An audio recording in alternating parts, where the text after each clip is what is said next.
And we're live. Hello to Holocron Transmissions. This is Patrick, and I am with. Nick.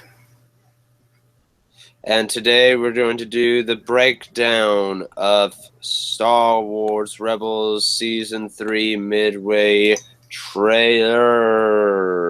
Do you want to tell them about it, Nick? Sure. So for me, I thought the trailer was great. There were some mistakes that they have actually made, but not all of them. But I just enjoyed this trailer fully because we got the return of Obi-Wan Kenobi coming to Star Wars Rebels, which is a great thing. But it's not Ewan McGregor who is voicing Obi-Wan Kenobi. It's the same guy who voiced Tarkin in the show. But I really hope that, one time we'll get an Obi-Wan Kenobi film with Ewan McGregor again. Yes, for sure. For sure. I am very happy with this trailer. It does look very unique. There's some arcs I feel like that I will not care for, and we'll go into it once we play the trailer a bit. How we usually do it is we play some of it, we stop, play some of it, stop, and do all of that, and blah, blah, blah, blah, blah, to break it down for you, give our thoughts about it, and whatnot. So we're going to look at it right now. And also, too, we have Omadaun here with us. Omadaun, give us your thoughts on the trailer before we go into a deep breakdown of it. It actually looks like they're really starting to amp up the crisis that the rebellion is going to be driven to the point where we got in Rogue One, where you had the fraction of the whole alliance, just like the arguments within them to do what needs to be done. Oh, I agree. So it's not just hit and run tactics anymore. It's simple things. They're actually doing like small guerrilla attacks now. Oh yeah, I agree. So now we're going to break through the trailer. Anytime we want to talk about something, just talk and we'll pause it. Okay. So- Nick, you may play. All right. Oh, sorry, my bad. It went down. And play. Lucas from Logo. Now we start here with Ezra waking up. Yep. Hearing the voice of Obi-Wan. Obi-Wan Kenobi from the Holocron. Now, of course, I just got to stop it there because where is Kanan at this point? I think Kanan has gone mad about Obi-Wan Kenobi. I don't think so. Or just a wee bit crazy. No. I just think he's somewhere else right now. Maybe with Hera, one night stands again, and Ezra's just hearing the sound. I don't think Kanan has gone crazy. We know Darth Maul has, but not Kanan. Actually, I think what this is probably he's on a mission because he's been given more and more missions where he's been in charge of the mission, and he's just waking up in the middle of the night to the holocron calling to him. Mm-hmm. I believe that more than the whole Kanan going crazy thing. Well, Maul really it looks like Maul is more of like in mourning more than anything from the last time we saw Maul. That is true. He's got more regrets than anything else, and he's alone. That is very true. I do agree with that for sure. Same here. And also, plus two, I think Kanan or someone has broken the holocron, of course, because it's keeping like going in a loop and a loop. You know what I mean? It could be because from that one episode where Ezra and Maul were putting the holocrons together. The second episode of the season. It could probably be a bit of like the mixture of a Sith holocron and Jedi holocron. Actually, the Jedi holocron's kind of affected by the Sith holocron with some of the Sith stuff in it now. That is true. That could definitely be my possibility. That's what I think, at least. Like it's trying to call him to find Obi-Wan, which he does in the trailer, which could lead to his fall to the dark side, type of thing. Oh yeah, witnessing stuff. Now we can play some more of the trailer. All right, cool.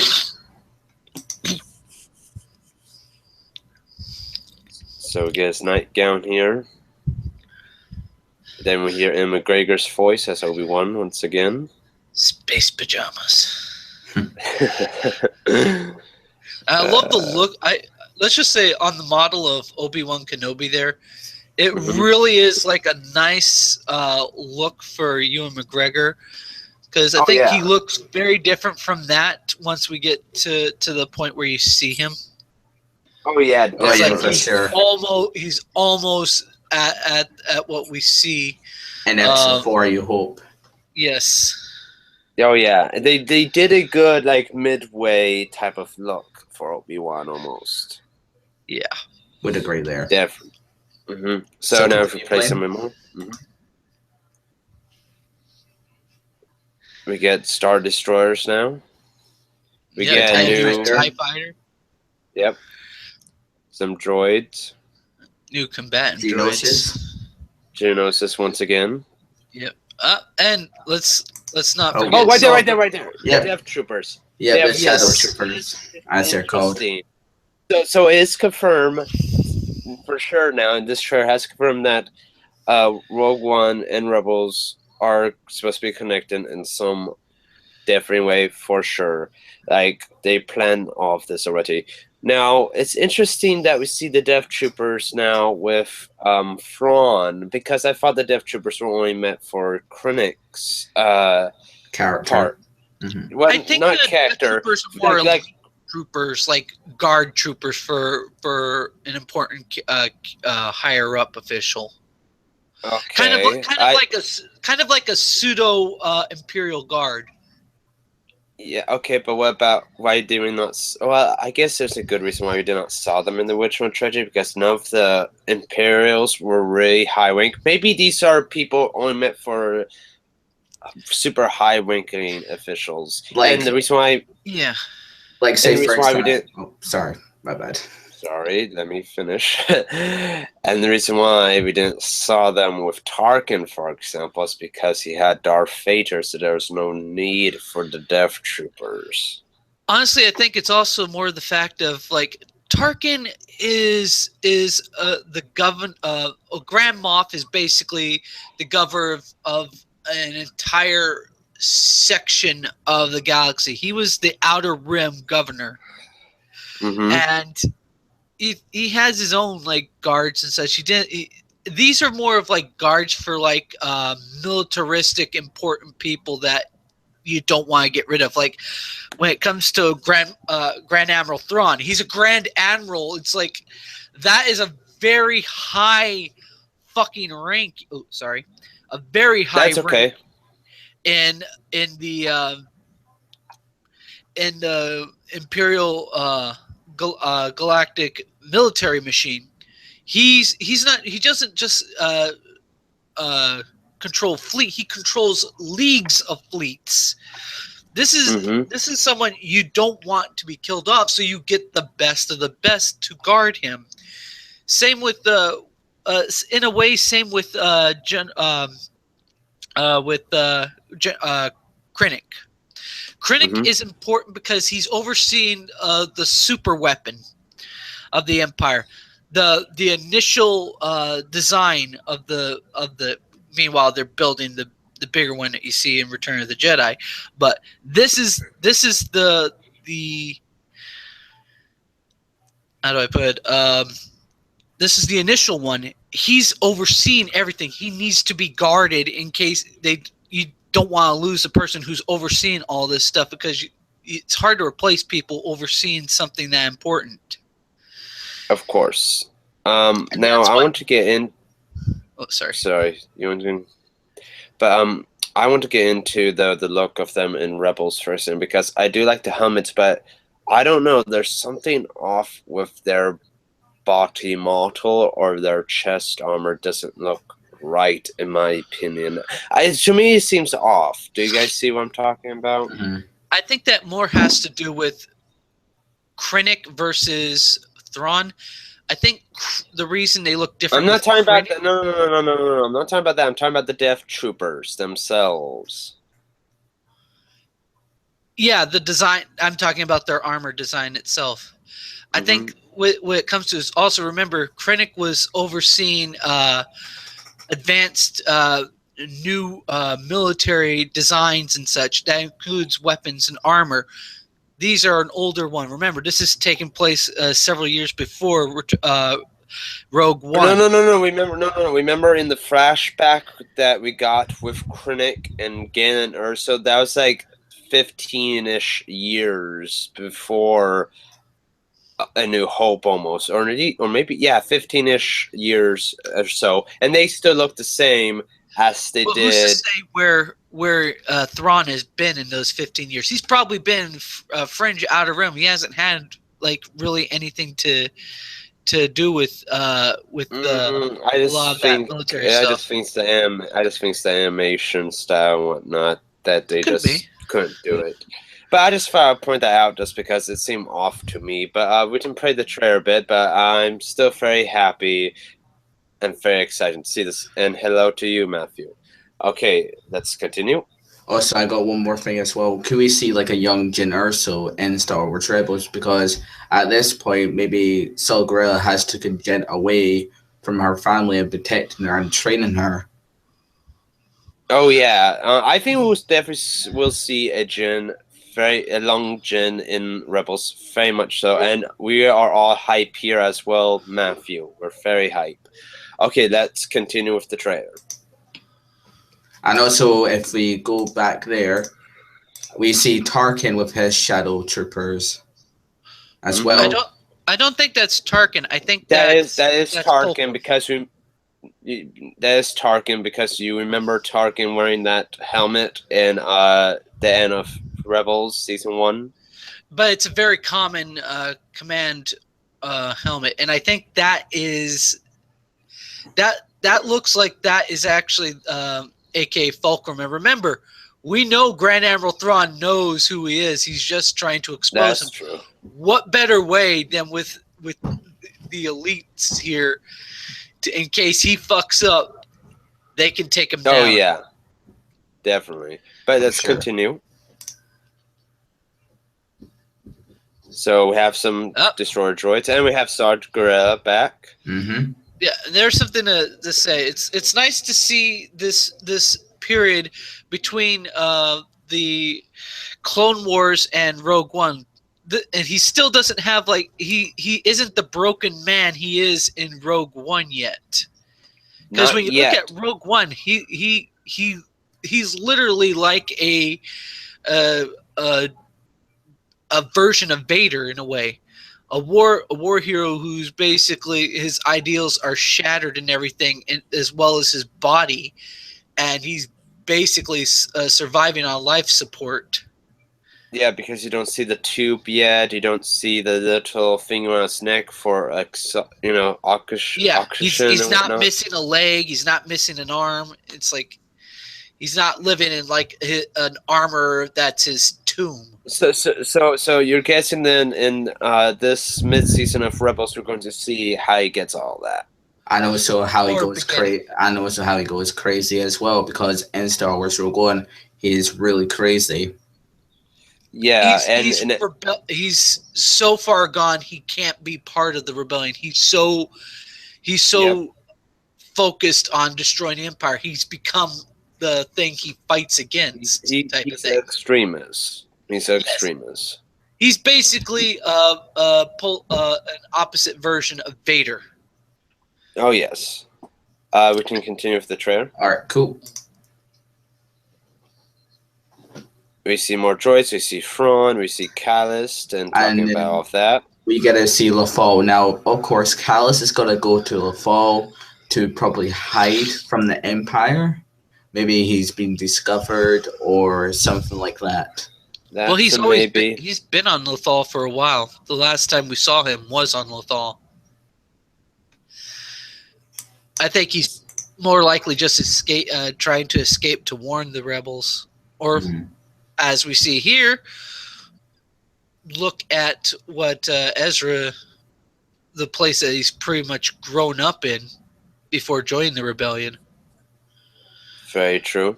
Let's continue. And so we go back there. Mothma. And also Senator Organa, and we see the guy from Rogue One as well.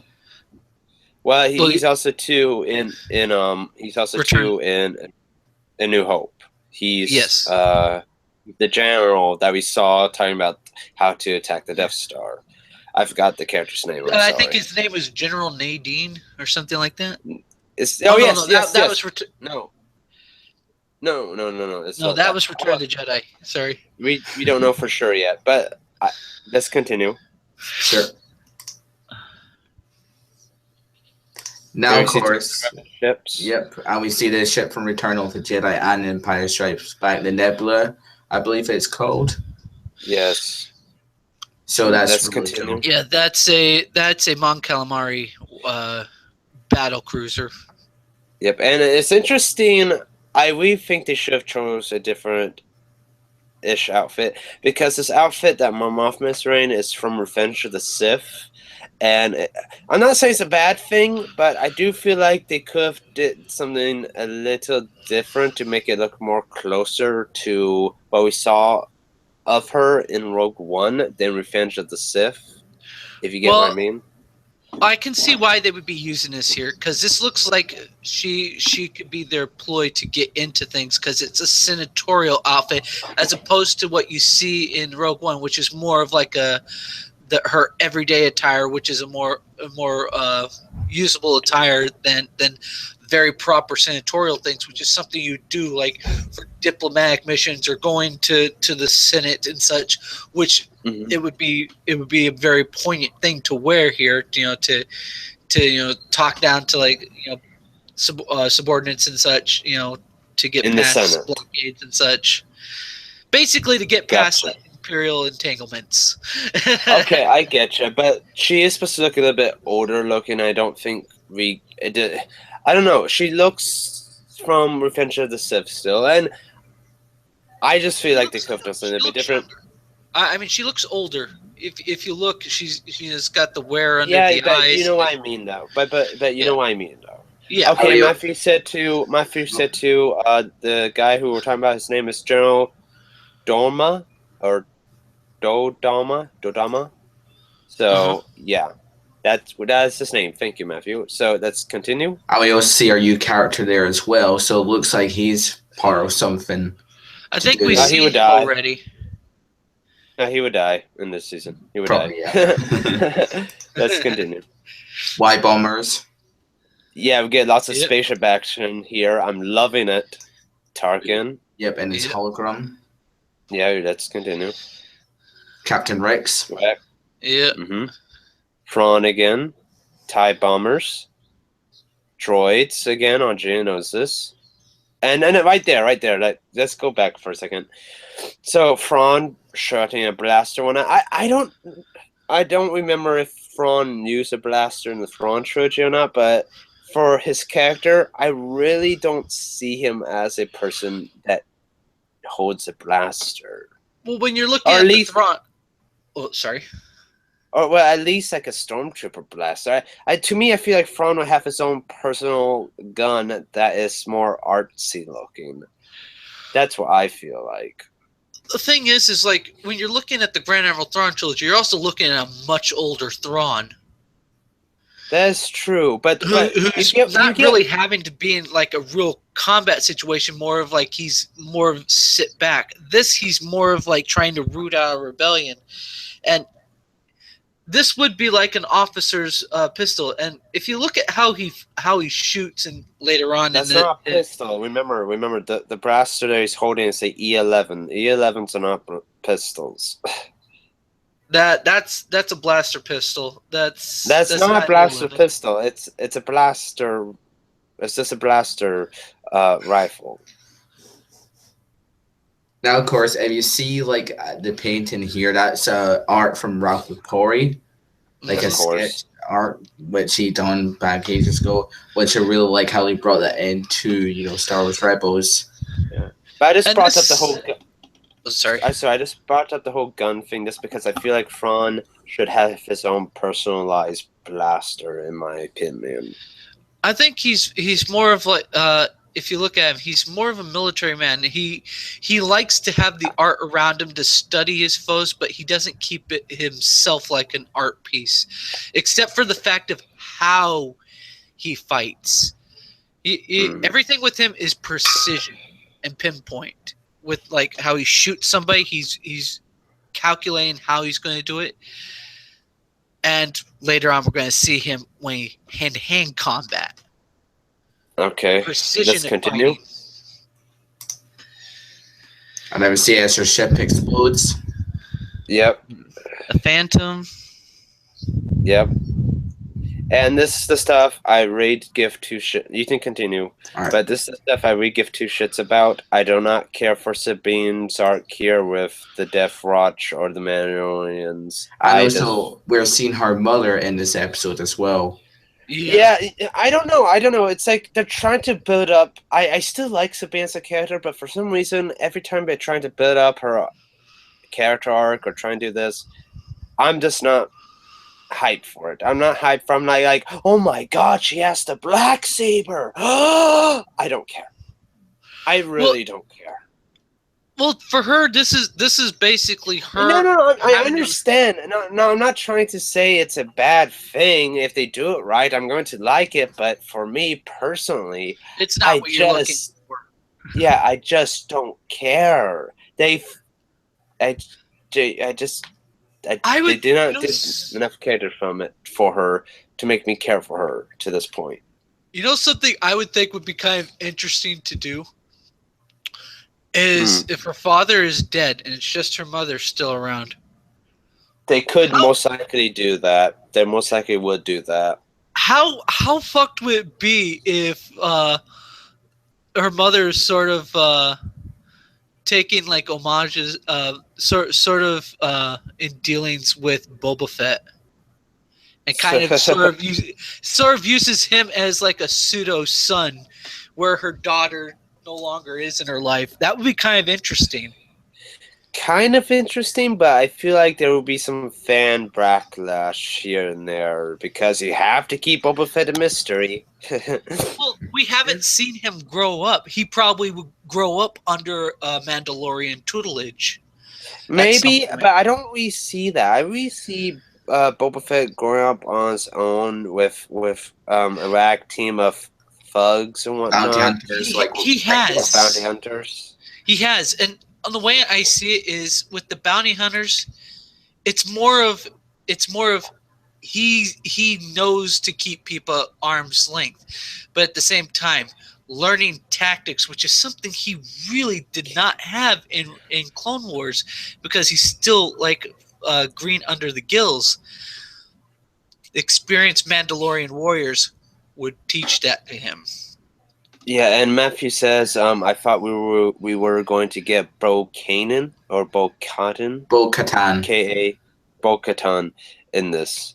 I forgot who Bo-Katan is. She was a woman who helped Obi-Wan escape in the Clone Wars Season 5 when Obi-Wan went to Mandalore to try and rescue. Yes. Oh, you know what? If we... I believe she was killed.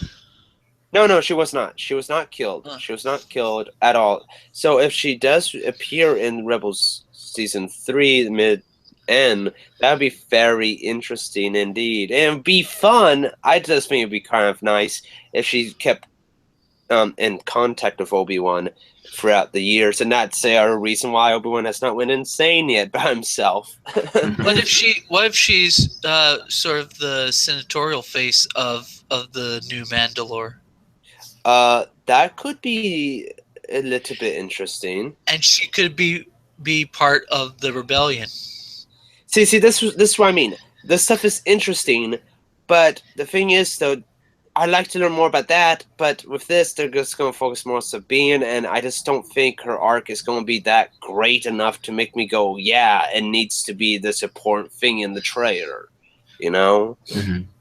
And also, let's continue. we are also having like Ahsoka kind of coming back into Star Wars Rebels, because in a live stream that Freddie Prinze Jr. did, he said Ahsoka is coming back, not in the way you're seeing it, but we're seeing it from a different character's point of view. I think it's more of like getting confirmation of what happened to her. Yeah, and I said she's alive still. She's just very ruined as well. Yeah, so she better not be like in the last episode or anything like that. I'm gonna be pissed off if that happens. But most likely they will be. And also too, just want to bring this up. We still don't know what happened to their clone troopers. What happened to them? Oh yeah, exactly. I think still don't know what happened to them. I think they got like budget cut or something like that. They're like, sorry guys, we just brought you back in for only one episode and then you're gone. Goodbye. Here's the problem with Rebels is, I think it's a good show, but they leave loose ends too much. They don't explain stuff that well, and that's why I feel like lots of the times the best episodes are the beginning and the end episodes, because they explain stuff and they tie stuff up together more nicely than the other episodes, you know? Mm-hmm. So, yeah, but let's continue. We're talking about the trailer here, so let's go. Now, of course, this is a you person who we haven't. I think this is either A, Sabine's mother, or a you character. I'm guessing Sabine's mother. I also have to mention, Death Watch's armor has changed drastically from the Clone Wars era. The color scheme of it is completely different. Yeah. And Matthew wishes here, he said that he wishes that Pre-Frieza didn't die in the Clone Wars. It would have been nice to see him in Rebels. And I think it was okay, him dying in the Clone Wars show. I didn't see any problem with that whatsoever. But yeah, I do think this is Sabine's mother, to be honest. That's why we didn't see her face in the trailer. So yeah, let's continue. And also, I have to say, the armor change also seems to show a different Death Watch from what we're used to from the Clone Wars. Like, what has their ideal changed? That's true. And why would it drive Sabine away? Yeah, see, that's the thing is, Rebels needs to explain that, but I feel like they won't. They won't explain that well, at least. And from what I'm seeing of this trailer, as well as from what you say, I feel like we're going to have a Season 4 of Rebels. And that's where Rebels might end. I feel like Season 3 is not the actual series finale yet. I think I would agree with you there as well, because they still have more to explain about what's going to happen to Kanan and Ezra and all that, because we did see Chopper, and also we heard General Sedulas they mentioned in Star Wars Rogue One. We also saw the Ghost in Rogue One. Yes. Yeah, so they have to tie it up with Rogue One, and I don't think how many episodes we have left in this season. There's 23 episodes in the season. Yeah, but how many we have left, though, to go? I don't think it would be enough yet to tie stuff up nicely into Rogue One just yet. I think they did mention that there was going to be a 4th season. Okay. So let's continue, though. Sabine with the saber. We get him back. And he's become quite of a friend. We see Sabine is training with Kanan, and she's trying to get used to wielding a dark saber, of course, or a lightsaber. Yep. Yeah, we don't call it a lightsaber, just call it a dark saber. Technically, it's not a lightsaber, so yeah. Although it works under the same principles. Works under the same principles, but it's not a lightsaber because it's not a Sith or a Jedi weapon.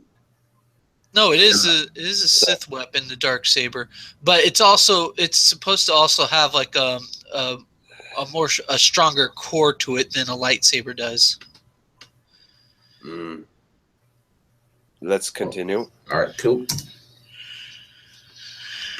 Talking about all of this, very nice, very well done. Seeing that.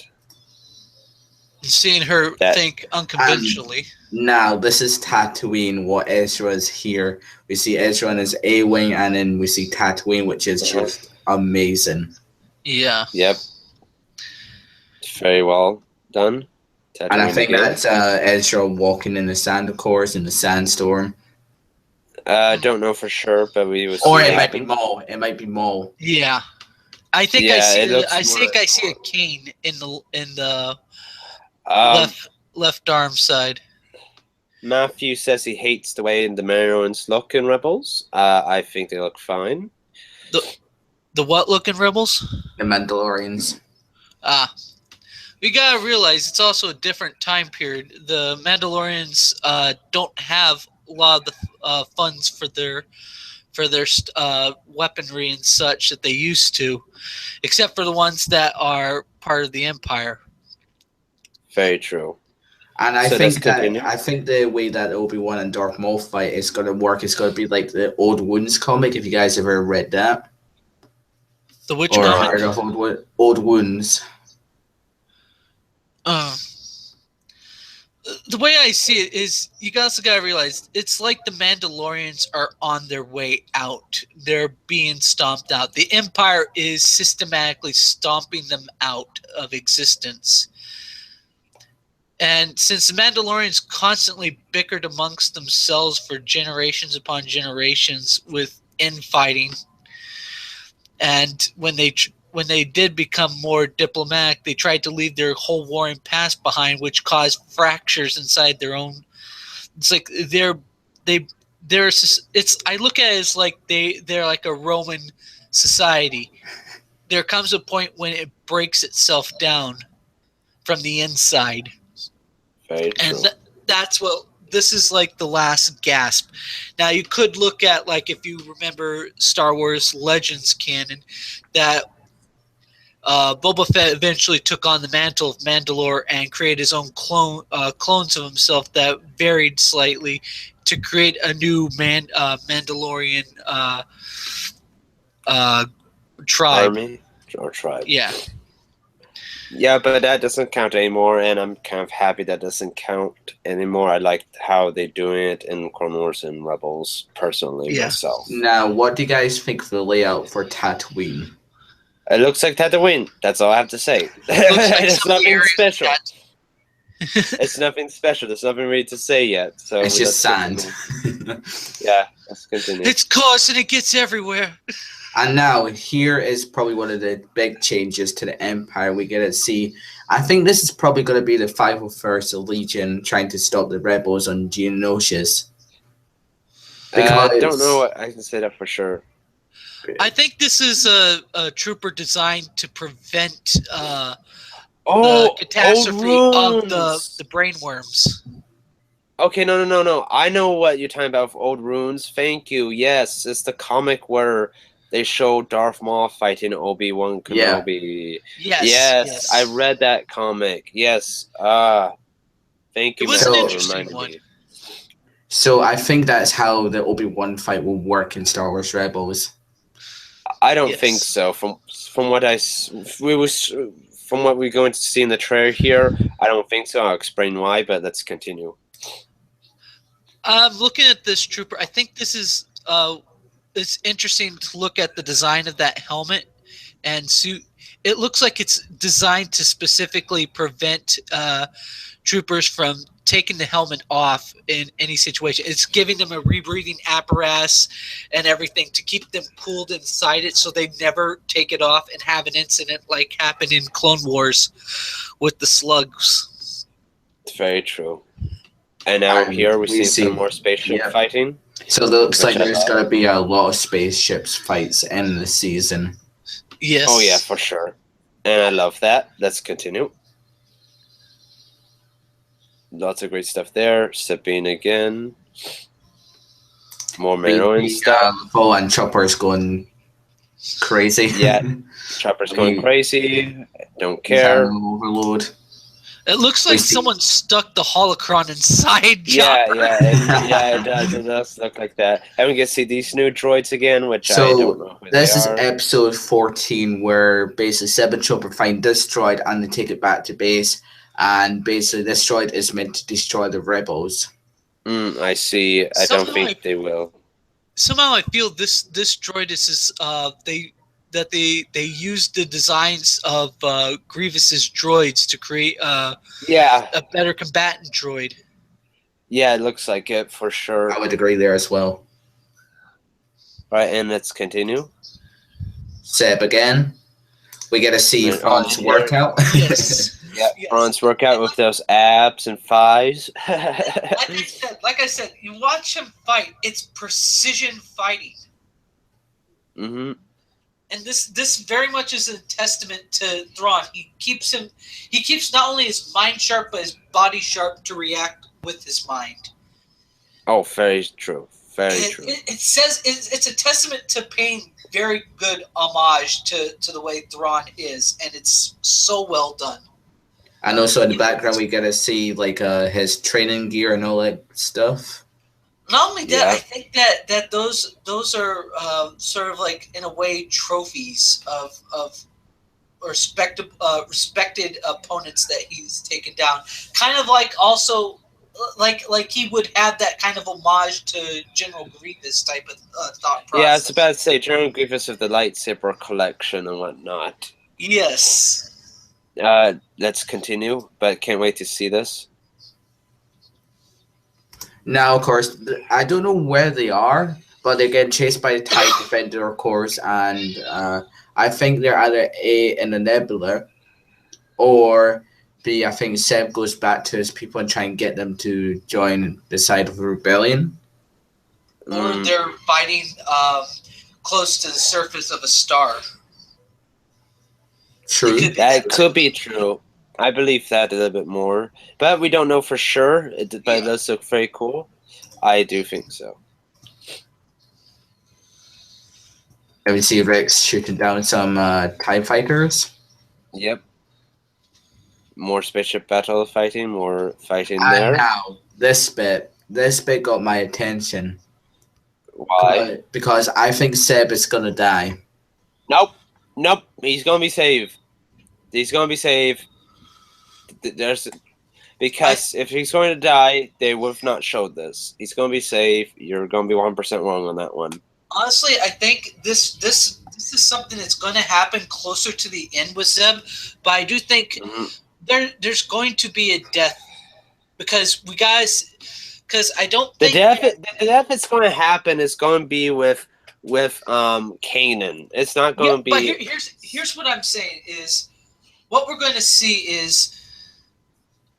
Who's right now besides Kanan? Who's like the closest to Ezra? That I guess Seb. And that could be a push towards the dark side.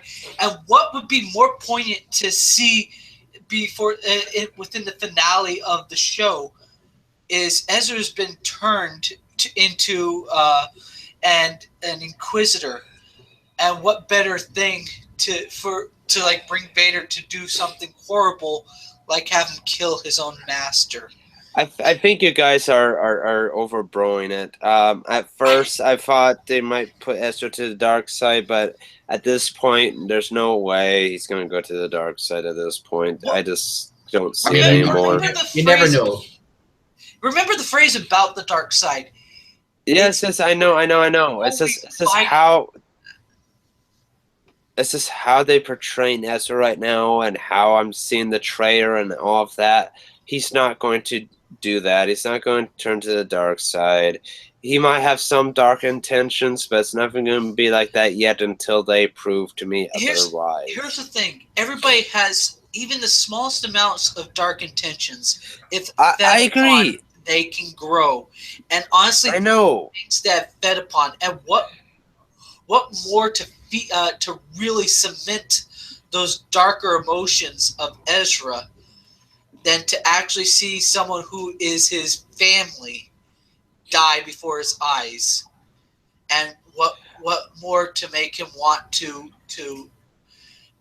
make sure it never happens and wanting that power to defend them, that lure of that desire for power to stop something, that fear. And Ezra has a lot of fear, and he does have a great potential in the Force. And we've seen him turn to that dark thing. He has a hard time letting go. He does, but I'm not. Here's the thing, though: is you're asking for way too much. I feel like if they are going to do the dark side route, he's not going to automatically go down, da da da da da da da da da. He might have like a little hint, or he might do something somewhat bad. But if there's going to be a fourth season, if they are going to try and do a dark side route, he's going to go to more of that down, da da down, da da down, da da down. And at season 4 to season 3, we might see a little hint of it. But for me personally, until I actually see something happening, I still think they're not going to do the whole dark side thing with Ezra. It's just a little tease here and there. That's my personal opinion. So this scene here, we see Chopper in space. Yep. And then we see Thrawn here talking to the rebel. Yeah. So it looks like Thrawn has the older droid there, the Chopper's buddy. Yeah. Yep. So let's continue.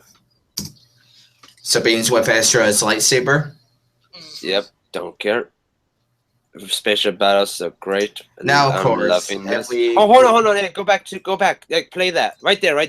Amro Yulin from Star Wars Episode 4 and Star Wars: The Clone Wars.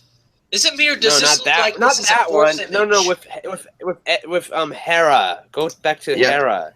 The guy in the outfit there. That's Wedge. That is Wedge. That's been confirmed. Okay, that's Wedge. So yeah. So it looks like they're doing an orbital strike on the planet where the rebels have their base. So it looks like the Empire has finally found out their base, and I think that will be seeing Yavin 4 very soon. I think that's they finally they got Fulcrum exposed and tortured him for the info. And then they're going to attack on the rebel base here to where they have to move to Yavin 4, which will make sense. And then we see Amro Yulin from Star Wars Episode 4, Star Wars: The Clone Wars. He was under the command of Anakin Skywalker, and now in the high ranks. Yes, and we saw him in a brief scene with Darth Vader in Episode 4. He's the only guy in the white suit with the mustache at the table and whatnot. At the council table, and you notice how this looks very much like a Force vision. It does, but it could be just because the editing as well. Of how they edited the trailer, you know. True. So let's continue. Continue. But it'd be interesting seeing that. Some more spaceship attacks, more destruction. Ezra with his spacesuit. Yep, Geonosis again. More Clone Wars stuff, which looks great. Here we go. And now we get to the main thing we all want to talk about. Yes. Now, let's play it a bit, and we'll talk about it more. You shouldn't be here, or you're in the wrong place. We see Darth Maul, and right there. Yes. So that Allen Guinness look of Obi-Wan. That's what I first said to myself. I was like, yes. Yes. Now the voice actor is not Ian McGregor, which I was hoping for a much older sounding Ian McGregor voice doing Guinness voice. It would have been a nice thing, but they got a different voice actor for him to make him sound more like Guinness, which is fine. I'm okay with that. Now, I love the look of the model. It looks just almost super close to Guinness. The only thing I hate is this pose. I know it's Obi-Wan's iconic pose. But the thing is, though, he doesn't do this when he's this old. He doesn't do it when he's this old. It doesn't make sense for him to do this pose at this age, and I hate him. I hate them having him doing this pose. I love the pose. Don't get me wrong, but for this Obi-Wan, no. No. Well, there's a reason why we didn't see him do this pose that is easily able to be explained. How many lightsaber chances did you ever see with Obi-Wan? 2. One where he cut off the dumbass's arm in the cantina, and the other one was with Vader. And what was he doing with Vader? He was basically distracting Vader. He wasn't trying to full out combat Vader. And remember, they were 2 comrades testing the waters with each other. That's true. Years after this, and what makes it even more poignant, he was ready to come one with the Force. He was just keeping Vader occupied, so to give Luke motivations. Very true. I don't know. For old Obi-Wan, I'm not okay with this pose, but I think I might grow with it once I see this in full action with the Darth Maul and Obi-Wan fight. Now here's the thing: is Obi-Wan needs to kill Darth Maul here. Darth Maul can't be back for season 4. Please, God, no. I love Darth Maul, but this is the time to fucking end him. He's with Obi-Wan. This is his last chance. He needs to fail, or at least get close enough, and then Ezra has to kill Darth Maul, or Obi-Wan has to kill Darth Maul. And it has to go one of those two ways. Darth Maul can't escape again. If he does, fuck Star Wars Rebels. It didn't go kill itself. Because then after that, Dave Filoni cannot keep his boner in his pants then for Darth Maul. I'm sorry, it's true. It's true. They brought back Darth Maul because he was a good character, and I'm happy they brought him back. You know, I didn't want to see him in Rebels. But he has to die at some point. Yeah, but I didn't want to see him in Rebels. But they brought him back in Rebels, and he's doing okay. I'm not liking the character as much as I did in the Clone Wars, but I still love Maul. But when this episode happens, if he does not die, and if he escapes, I'm going to be so pissed off, and this will make me hate Season 3. Because it just ruins a perfect moment you can have with either Obi-Wan killing Maul for the last time, or maybe, as Omadaun said with the whole dark side thing, Ezra stabbing Darth Maul in the back while Darth Maul is fighting Obi-Wan Kenobi. That could be a great, great story beat. And if they mess that up, then Dave Filoni does not know how to write a script. Or I could see also a third option. Maul presents something that Obi-Wan is not expecting. Someone who is based purely in the dark side. Maul comes there, but he's not doing it to fight Obi-Wan. He wants closure. Because he's hinted at, it's just like, I've been searching for him. It's like he wants closure. This is a broken man at this point. He's not the guy he used to be. He lost everyone who he loves, like Anakin. And I think what we're going to get is like Obi-Wan, like, then allowing them to sit by the fire and basically explain things. It's like they're two broken men, broken by people they've trusted who have destroyed everything they've believed in. I don't know if it's going to go down that route, but maybe it could go down close to that, but not about the campfire. Hear me out, though. Obi-Wan will then say, leave the lightsaber behind and just repent for it would be a very poignant character closure for Maul to basically sort of walk out of the story type of thing of he gave up the last remnants of his hate and atones for the rest of his life for all his misdeeds. It would be a really poignant thing for the character. So you're saying then you want Darth Maul to stay alive then? It would be interesting because in a way it's a poignant thing, and also it gives something for Obi-Wan. Because remember, at the end of Revenge of the Sith, you're looking at Obi-Wan. He has been broken. He literally basically killed his friend and had a horrible creature invader arise from it.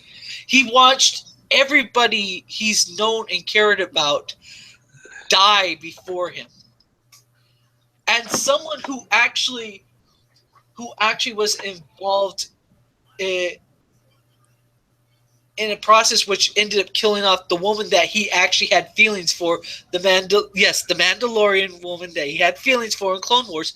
It's a poignant end to like this to see Maul finally give up that last remnant of hatred he's borne for Obi-Wan for so long, and inspiration for Obi-Wan to realize that there's hope that the Jedi could come back out of the shadows, and he could do something. Because remember, when we get to New Hope, he wasn't in the rebellion. He knew about it, but he was. This might be a thing for him to basically to have hope for Luke. Well, he's only there for Luke. But here's the thing: is you know what? Fine, if that happens, that's okay. But it has to end with Darth Maul saying to Obi-Wan, "Please kill me as a new man," you know, and will be great. Mm-hmm. The thing is, he just needs to die because it won't make sense for Darth Maul to still be alive. It just won't make sense because there's nothing for his arc anymore. He's done. He's finished. And either of those three ways will work. He either dies by Obi-Wan's hand in two ways, either through a fight or through Darth Maul asking him to, through sacrifice, or to end his suffering, or Ezra stabs Darth Maul in the back and shows more of the dark side within Ezra himself. Maybe Ezra doesn't do it in this episode, but in a later episode he finds Maul, and Maul is giving up everything. No, Omadaun, no. But I'm saying it makes good sense for both of them. It's like maybe Obi-Wan says like, "You are no longer Maul. You've basically given up what Maul was. You are your own self now." I would hate that. No, I would hate that. It would be the Jedi way. It would be... I think you may have different thoughts on this. Basically, we would just see what happens, and we just basically want them to do it right. But, Nick, you have not said anything. Yeah, sorry, I just wanted to let you guys give your thoughts about this. Now, I think that Maul might actually try and find Luke Skywalker on Tatooine as well while he's there, because if you remember in the Star Wars... I don't think so, because Darth Maul does not know who the fuck Luke Skywalker is. So what's the point? He's just there for Obi-Wan. He's even stated that he's been looking for Obi-Wan. Even Ezra stated that's what they've been both looking for. Remember, they were both Ezra and him were inside each other's heads. That's true. And we see Maul here with his double-bladed lightsaber. So that's basically our thoughts about the trailer. Do you guys have any last thoughts, or? Basically, okay trailer. I did like it. I'm excited to see what happens with Obi-Wan and Darth Maul. Don't care for the Sabine stuff, but some of the Mandalorian stuff could be interesting. I'm very excited to see how they have this and make it into, how they combine Rogue One and this together. And overall, that is my final thoughts on this trailer, and can't wait for Rebels to come back for the rest of it. Omadaun, would you like to state your thoughts? When it comes to this, I'm seeing that we're going to be seeing a big change in characters this season. This season, it looks like we're going to confirm not only Sabine growing to become a leader of her people, but we're going to see Ezra falling to the dark side, and we're also seeing the rebellion game more desperate with Thrawn's clutches on them. We're also going to see the breaking. We're going to see Maul give a broken Maul here finally give up the life, showing that it's not only Vader that can change, anybody can change. It's just you have to want that change in yourself. It's like Maul has been tortured his entire life. He wants peace in his life. And it's like he's not known it. And this would get, what better way to find peace than from the one person you've hated the most for so long? And not only that, it looks like we're also going to get Obi-Wan gain reinvigorated to see hope now in the light side of the Force, and maybe this is when Obi-Wan starts talking to Luke more about stuff. Because remember, Luke did meet Obi-Wan once or twice as old Ben, before A New Hope. He talked about it. It's like oh, there is this crazy hermit out there. It's like I've met him once or twice. He's kind of stays to himself. It's like this could have been like he's tries to talk with Luke, and that's why Owen's like, no, I don't want Luke to follow this Jedi shit type of thing, because he doesn't want Luke to end up like his half brother. Now, my thoughts on this trailer, I have to probably give it a 10 out of 10. It was really good. I mean, I don't really care about the Sabine stuff like you, Patrick. I think the Obi-Wan episode will do great. I think the Obi-Wan episode will probably be the best episode out of the whole series, to be honest. And I can't wait for the return for Star Wars Rebels. It's Saw Gerrera. Of course, you see the preview there for the second one. So, yeah, that's my thoughts.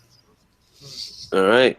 So that's our review and look of the new mid-season trailer for Star Wars Rebels Season 3. I hope you really enjoyed it.